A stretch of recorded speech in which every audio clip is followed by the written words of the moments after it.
The second freedom. On the 15th of August 1947, a new leaf was turned in the history of the world. A new nation was born. India heaved its first breath of freedom. Breaking the shackles of slavery, India gained its political freedom to write its own fate on that glorious day.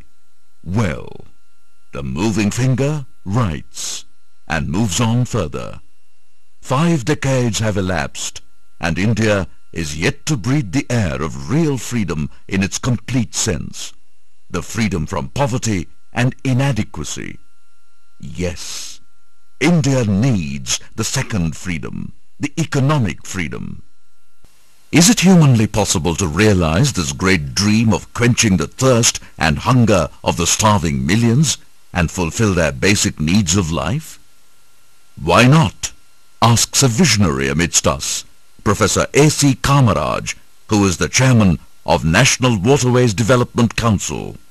Professor A.C. Kamaraj, with his devoted team of enthusiastic experts, envisioned a unique and innovative concept of providing a waterway network stretching across this vast subcontinent.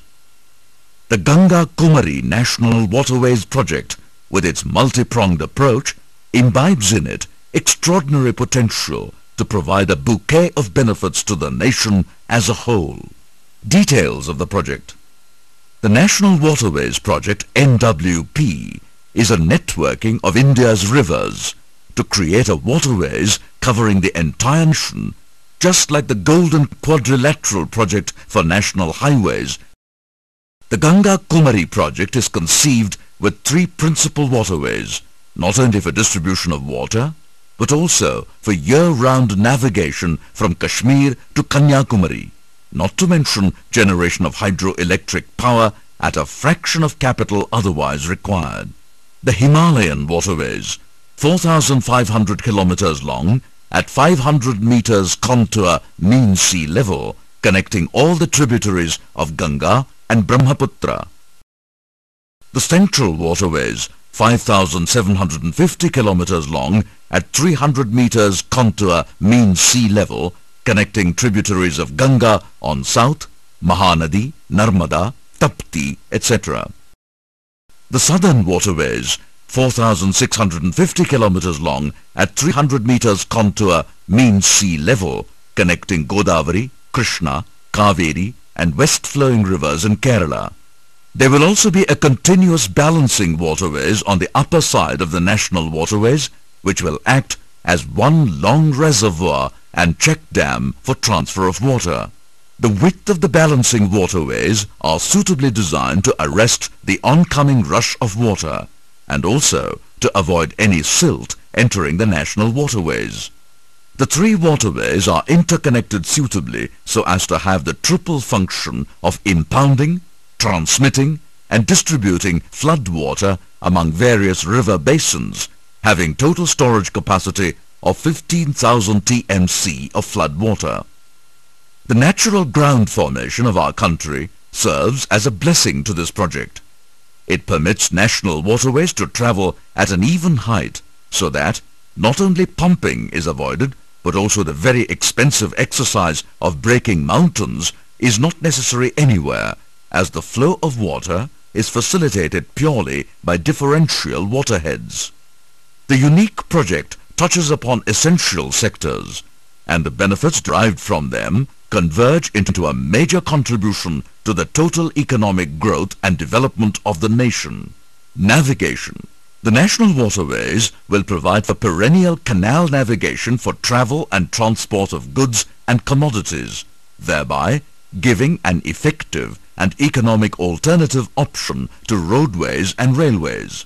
Easing out the traffic congestion, NWP is an eco-friendly project, considering that the reservoirs don't exceed 30 meters in height and therefore submerging minimum area.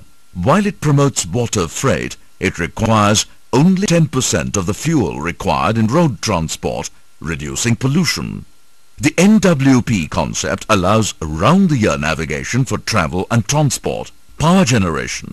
The level difference between the waterways and the sea will help in generating enormous hydroelectric power. NWP will be able to produce 60,000 megawatts of pollution-free hydropower. Industrial growth. Due to availability of uninterrupted power and economic water supply throughout the year, with continuous transportation facilities, several industries can flourish all along the route of the waterways. Flood control. The NWP can effectively contribute towards the control of not only unmanageable floods, but severe droughts too. It provides for flood absorption as well as deterring flood direction to other areas. Regulation of fresh water. The waterways run at predetermined level with zero slope, thereby providing for a two-way transfer of the water flow. Water storage. The waterways, acting as a lengthy reservoir, will also serve the purpose of water storage for the same regions as well, thereby providing an additional 4 months of water supply for irrigation purposes and also drinking water throughout the year. Drinking water. NWP ensures year-long supply of drinking water to the majority of our population, including the cities connected by the Golden Quadrilateral project, whose additional requirement is 50 TMC per year. Groundwater recharge. The recharging effect of NWP will raise the groundwater table in at least 50% of the country's terrain. Agriculture. 150 million acres of land will come under irrigation, and we will be able to produce 500 million tons of food grains to meet the demand. All along the NWP, the groundwater level will dramatically replenish. Since the water requirements for irrigation will be available at a higher surface, enormous power used in the irrigation sector to pump up water from deep down can be considerably saved. The power saving will be 40,000 megawatts. Employment. NWP can directly and indirectly provide employment opportunities to crores of people. Apart from providing direct employment opportunities in the construction work, the NWP will indirectly provide employment to crores of people, since it greatly contributes to the development of agricultural, industrial and service sectors in a big way. Forestry. The waterways will also help to create green forestry on the sides, as long stretches of waterways have sufficient seepage on the downstream all along. Tourism. Taking a mini cruise ship from Kanyakumari to Kashmir may no more be a dream. Finance of the project. The project covers the entire nation, and the huge benefits provided by the project are shared by almost all the states of India. The project is estimated to cost about 535,000 crore rupees. The benefits in terms of revenue are estimated at 1 lakh crore rupees every year. Therefore, there is scope to implement the project by BOT, Build, Operate and Transfer, on BOOT, Build, Own, Operate and Transfer, reducing the financial strain and administrative machinery on the government. The NWP is an economic and effective project and consequently an attractive commercial proposal. Current development. At the time of creating this media presentation, the project is poised for takeoff beyond the conceptual phase. It may be of interest to note that while considering different alternatives, the Government of India Task Force Expert Committee for Interlinking of Rivers studied our National Waterways project thoroughly and has advised the NAWAD Council to go ahead with computer simulation model of the proposed project.